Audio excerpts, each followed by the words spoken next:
Dans cette vidéo, on va voir comment traduire une expression numérique par une phrase. Tout d'abord, il y a du vocabulaire à connaître impérativement par cœur. Le résultat d'une addition s'appelle une somme, le résultat d'une soustraction s'appelle une différence, le résultat d'une multiplication s'appelle un produit et celui d'une division s'appelle un quotient. Je le répète, tout ça est à savoir par cœur. Passons à la méthode.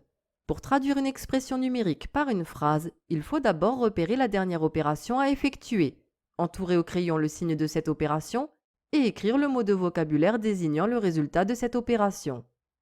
Regardons par exemple le calcul A, 10 divisé par 2. Je cherche la dernière opération à effectuer. C'est pas compliqué, il n'y en a qu'une seule, c'est la division. J'entoure donc le symbole divisé. Je vais pouvoir commencer à écrire la phrase « L'expression s'appelle A, donc j'écris A est ». J'ai entouré la division, mais je n'écris pas le mot division. J'écris le mot qui désigne le résultat d'une division, ça s'appelle un quotient. Donc j'écris A est le quotient. Ensuite, on lit toujours en premier ce qui est écrit à gauche du signe qu'on a entouré. C'est écrit 10, donc je complète ma phrase A est le quotient de 10. J'ai fini de lire ce qui est à gauche du signe entouré, donc je vais maintenant lire ce qui est à droite, mais avant ça, j'écris le mot de liaison pour le quotient, c'est le mot par. Je lis ce qui est à droite du signe entouré, c'est 2, donc A est le quotient de 10 par 2. Vous pensez sûrement que ça ne sert à rien d'entourer le signe, mais c'est parce qu'il n'y en a qu'un seul. Vous verrez quand il y en aura 2 ou 3, ce sera bien pratique pour ne pas se tromper. Donc je vous conseille fortement de commencer par entourer le signe de la dernière opération à effectuer. Et attention, il faudra ensuite toujours lire d'abord ce qui est écrit à gauche du signe entouré. Dites-vous qu'on lit normalement de gauche à droite. Donc on commence par décrire ce qui est à gauche du signe entouré, puis ce qui est à droite. N'inversez pas. Pour le A, si j'avais dit le quotient de 2 par 10, ça aurait été 2 divisé par 10 au lieu de 10 divisé par 2. Donc si on calculait, ça ferait 0,2 au lieu de 5, ce qui n'est pas pareil. Pour le B, la dernière opération à effectuer est évidemment la soustraction puisqu'il n'y a que ça comme opération. J'entoure le moins et je prépare la phrase B est. Le résultat d'une soustraction s'appelle une différence, donc B est la différence. Je lis ensuite d'abord ce qui est à gauche du moins entouré, c'est 12, donc B est la différence de 12. J'ai terminé de lire ce qui est à gauche, j'écris alors le mot de liaison de la différence, c'est le mot et, puis je lis ce qui est à droite du moins, c'est 7. B est la différence de 12 et de 7.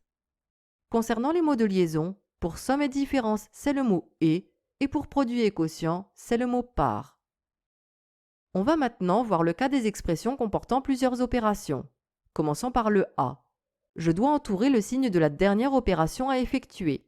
Il y a une soustraction et une multiplication, et je sais qu'on doit d'abord faire la multiplication, ce qui veut dire qu'on termine par la soustraction. J'entoure donc le signe moins et j'écris A est la différence, puisque le résultat d'une soustraction s'appelle une différence. Je lis ensuite toujours en premier ce qui est écrit à gauche de ce que j'ai entouré, ça donne A est la différence de 4. J'ai terminé ce qui est à gauche, donc je vais passer à droite, mais avant ça, j'écris le mot de liaison pour la différence, c'est et. À droite du signe entouré, je lis 3 fois 2, mais je ne vais pas écrire ça, c'est une opération, donc je la décris.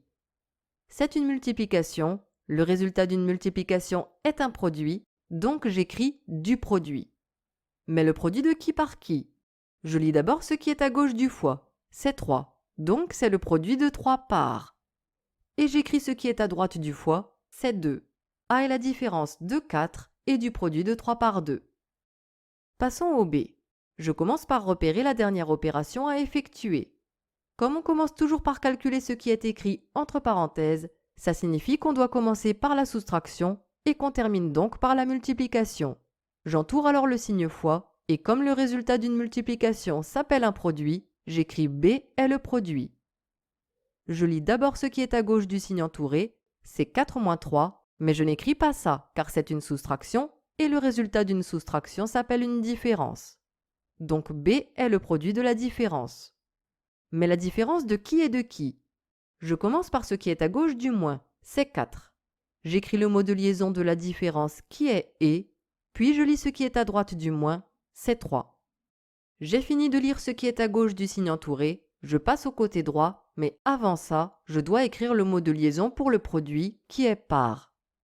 Et je lis ce qui est à droite, c'est 2.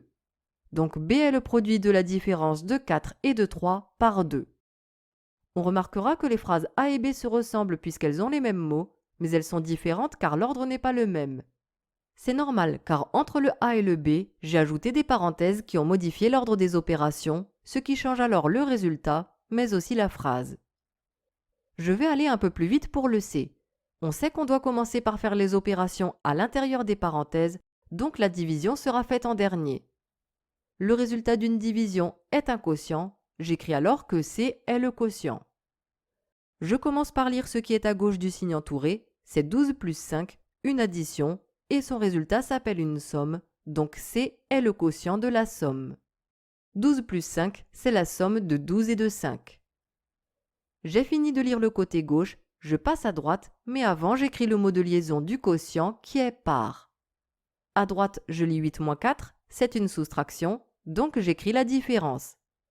Et 8 moins 4, c'est la différence de 8 et de 4. Ne vous trompez pas d'ordre, c'est 8 moins 4 et pas 4 moins 8. On lit d'abord à gauche, puis à droite. Et voilà, on a écrit une phrase longue qui aurait été compliquée à écrire directement, mais qui a été facile à écrire pour nous car on a fait méthodiquement, étape par étape, et c'est ainsi beaucoup plus simple. On termine avec le D.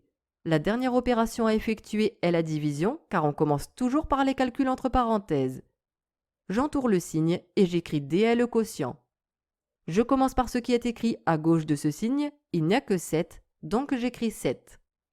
Le mot de liaison du quotient, c'est par, et à droite du signe entouré, il y a 5 plus 6, c'est la somme de 5 et de 6.